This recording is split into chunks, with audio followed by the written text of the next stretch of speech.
have a presidential ballot result yet. Therefore, to comply with the bylaws, we're going to move to nominating for the office of Registration Secretary. The chair would like to recognize Eddie Bumpers to make a nomination.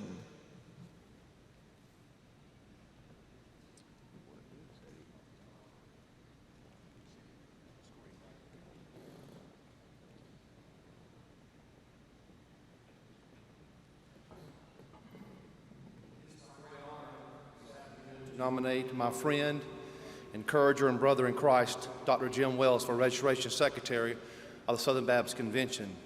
Jim Wells is a man that loves Jesus Christ, he loves his family, and he loves the local church.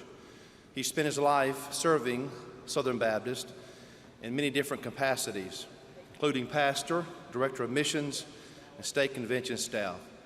Jim has served as Registration Secretary since 2002. He has proven himself to be a man who is faithful, competent, and joyful in welcoming messengers to the Southern Baptist Convention. I know personally that Jim has a passion for revival, a passion for prayer, spiritual awakening.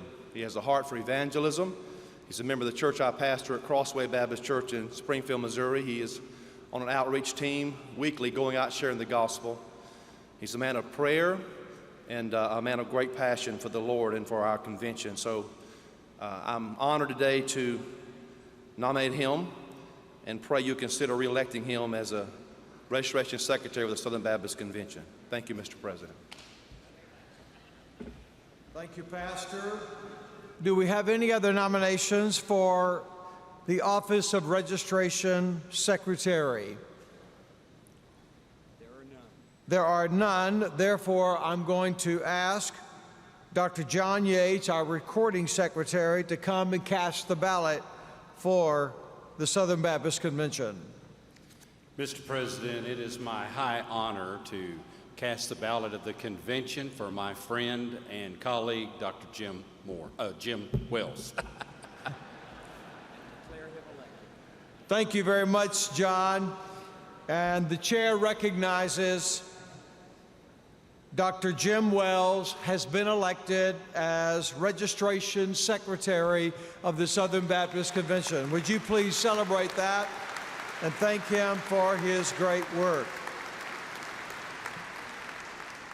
We move forward in the program, and the chair is going to open nominations for the office of Recording Secretary, and the chair recognizes Dr. Jason Dusing. Fellow messengers, I come today to nominate Dr. John L. Yates for the position of Recording Secretary of the Southern Baptist Convention. As a member of Deer Creek Baptist Church in Cuba, Missouri, and Executive Director of the Missouri Baptist Convention, John Yates has demonstrated leadership and dedicated cooperative program support for Southern Baptists and their churches. Previously, John Yates has overseen communication and public policy for the Louisiana Baptist Convention and is a former editor of state Baptist papers in Oklahoma and Indiana. He has served churches in 6 states during 40-plus years of pastoral ministry. After having known John Yates through his service through the Executive Committee and state conventions, my move to this great state of Missouri nearly 2 years ago was only made more enjoyable at the thought of getting to work more closely with him. The gospel work of the Missouri Baptist Convention under John Yates' leadership is nothing short of encouraging. This spring, Yates proposed forwarding an additional 2% of the cooperative program gift receipts through the Missouri Convention to SBC Ministries and Missions. If approved by messengers to the MBC annual meeting in the fall, Yates' proposed allocation of CP funds would move the convention to a 55.5% split of CP funds between the SBC and Missouri causes after shared expenses. Over the course of the last 18 months, Yates led the state missionary staff to focus on the vision of transforming lives and communities with the gospel by state missionaries working with cooperating Missouri Baptists to make disciples, multiplying churches, and developing leaders. This synergistic strategy is forging a new dimension of cooperation that gives all churches an opportunity to be engaged. Yates studied at Dallas Baptist University, Southwestern Baptist Theological Seminary, and Midwestern Baptist Theological Seminary. His wife Sharon serves beside him on the annual meeting platform, and they live in Longham, Missouri, and have 3 sons and 9 grandchildren. John Yates' servant-minded leadership is something that I admire greatly. I'm thankful for his continued willingness to serve Southern Baptists at the national level. John Yates was first elected as recording secretary in 1997, and thus it is my honor and privilege to nominate John L. Yates as recording secretary of the Southern Baptist Convention for what will be his 20th term. Thank you very much, Dr. Dusing. And John Yates has been nominated as recording secretary. Do we have any other nominations? There are none, so Dr. Jim Wells, would you please come and cast the ballot for Dr. John Yates here today? I'll try to get his name right this time, okay? Because there's only one nominee for the office of recording secretary, it is my privilege to cast the ballot of this convention for Dr. John Yates of Missouri as recording secretary of the Southern Baptist Convention. Thank you very much. And the chair recognizes that Dr. John Yates is now once again elected as registration secretary. Excuse me, that's not what he's elected to do. Recording secretary. I looked at the wrong office. At this time, we move forward in the program, and the chair would like to recognize Dr. O.S. Hawkins, who is the president and the chief executive officer of GuideStone Financial Resources, for a report. Thank you, Mr. President, and we're honored to be here today to give the 98th report of GuideStone to our Southern Baptist Convention. I'm joined with some of our staff and some of our trustee officers here today. You know, we're going to welcome you to Dallas in just 24 months and 2 years, and that will be our centennial year, 2018, when GuideStone will complete its strategic long-range plan and celebrate its centennial year when we meet there in Dallas. You know, for 98 years, the one thing that's made GuideStone a bit different from all of our other entities is that most all entities in Southern Baptist life, their primary focus is on the message of the gospel. Our seminaries are training people to know the message of the gospel, to preach the message of the gospel. Our mission boards are seeking to get the message of the gospel to the ends of the earth. Lifeway is through Bible distribution, is getting the message of the gospel out. We're the only entity really in Southern Baptist life whose primary focus is on the messenger of the gospel. And on everybody's desk at GuideStone is a little reminder that says we're serving those who serve the Lord with the integrity of our hearts and the skillfulness of our hands, from Psalm 78:72. So it's a privilege for us to serve those who serve the Lord. Very quickly, let me just mention, many of you know that we've just been to the Supreme Court of the United States, and thus far have had favor with the Supreme Court. Most media outlets completely got it wrong, because they kept saying we were up there suing HHS over contraceptives, but that's not true. We were suing them because they demanded that GuideStone provide abortifacients, just a handful of pills that cause abortion, and do it free and pay for it, which we told them we're never going to do that. And so consequently, we went to the Supreme Court.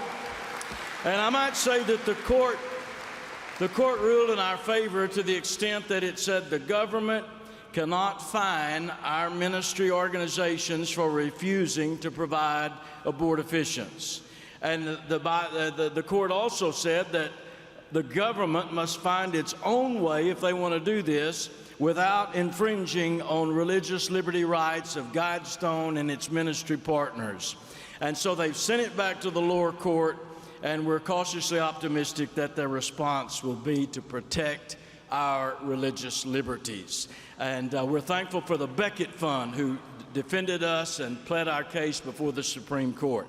Speaking of health care, let me just say that the Affordable Care Act, also known as Obamacare, is turning out to be what many predicted it to be, a total disaster. It continues to plague the entire insurance industry. The New York Times just reported last week that the largest health provider in Texas is going to ask for a rate increase of as much as 65% next year. Indiana and Virginia are already projecting 40% increases. The Colorado Division of Insurance just released last week a report that said that 92,000 people in that state that are in Obamacare exchanges are going to be without insurance next year. And it's all to say that no matter who your provider is, because of these overlaying fees and requirements and all that's involved, we're going to see increases next year. Now, let me say this, everybody hear me quickly. GuideStone's not projecting those kind of increases, so I want you to hear that. But what I am saying is you plan your church budgets, and like always, by 1st of September, we'll begin to reveal what those rates will be next year. But as you plan your church budgets, you should be thinking about that. It's not saying, I want to repeat that one more time, GuideStone's continuing to work diligently to provide good products at lower costs. Listen, we know that affordability is the issue.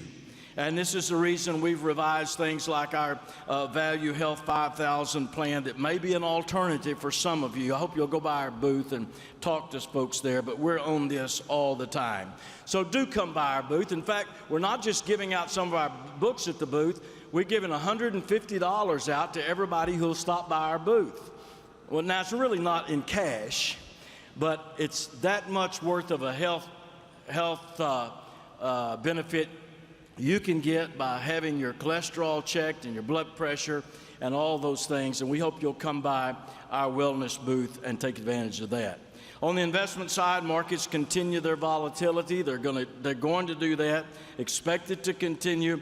However, as an example of the need to stay where you are, to determine your risk tolerance and your time horizon, and then set the pace, in the trough in 2009, when so many people panicked and got out, had you just stayed there and just stayed in an index fund, just to use the S&P 500 index fund as an example, you, since 2009, if you'd stayed there, not added anything to it, you would have tripled your money. If you'd had 10,000 in it, you'd have 30,000 today. So markets are volatile, and the best thing you can do is to know that this is a long-term investment, your retirement account, and so check your risk tolerance. We've got those tools that'll help you and set the pace and stay there. Property and casualty, over 8,000 Southern Baptist churches and other ministries have come to GuideStone Property and Casualty in just a few years that we've been there. There's a reason we have the industry-leading renewal rate of 99%. Everybody that's in our property and casualty program, 99% of them renewed. And every time we make a presentation to somebody for the first time, out of 10 of those churches we present to, 7 of them choose GuideStone. There's a reason for that. We know more about how to protect your church against risk than anyone. So when it comes time to renew your property and casualty, think GuideStone and let us partner with you there. Let me just say that Mission Dignity, since 1918, when we started, has been the heart of our program. Most of you know 15 years ago we were able to give $50 a month to those precious people in need in their declining years. Today, the neediest among them get $630 a month. Average age is 85, and 65% of them are widows. And so June 26th is Mission Dignity Sunday. Last year, 7,126 Southern Baptist churches participated in that. Already, 8,200 have already signed up for that, and 1.2 million bulletin inserts have been ordered. Go by the booth and see how you can be a part of that. And know that all the royalties from all the code books, Joshua Code, Jesus Code, James Code, Daniel Code is coming in the fall, our new VIP book on influence and leadership. All those royalties go to Mission Dignity. When you use those in your church for Bible studies and other things, you know you're standing by these good and godly people. Every year we give an award. We call it the Harold and Judy Vick Mission Dignity Church Award to churches who come alongside us. This year, our large church award goes to First Baptist Church of Wichita Falls, where Dr. Bob McCartney is pastor there in Texas. They're the fourth leading church in giving total number of dollars to that. Secondly, on the median side, the fellowship in the past in California, 22 years, every month they've sent a gift to Mission Dignity. And the small church, the Ritchie Baptist Church in Granby, Missouri, right here, third longest giving church, 32 years, every month they send something. Every month they underwrite one of these widows in this program. We got a 1-minute video I'd like for you to see, and we'll close our report.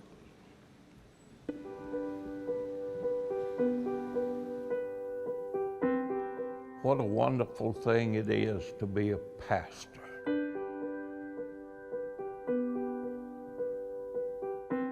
I went to college, worked part-time, and pastored.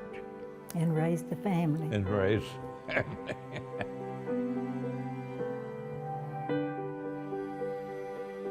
The first church that I pastored was Rice Creek. The pay that I got was half of the offering. Sometimes it was $10, sometimes maybe $15. There were times, you know, that we had to do without a lot of things. I figured if God was leading, then He'd supply.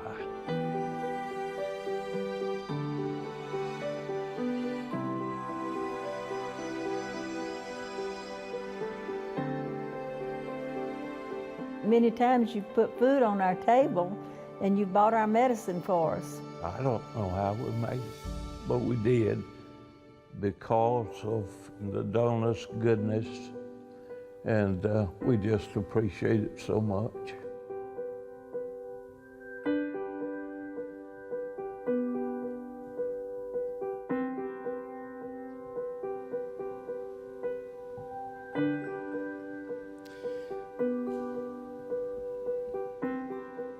James says that pure religion that's undefiled is this, what?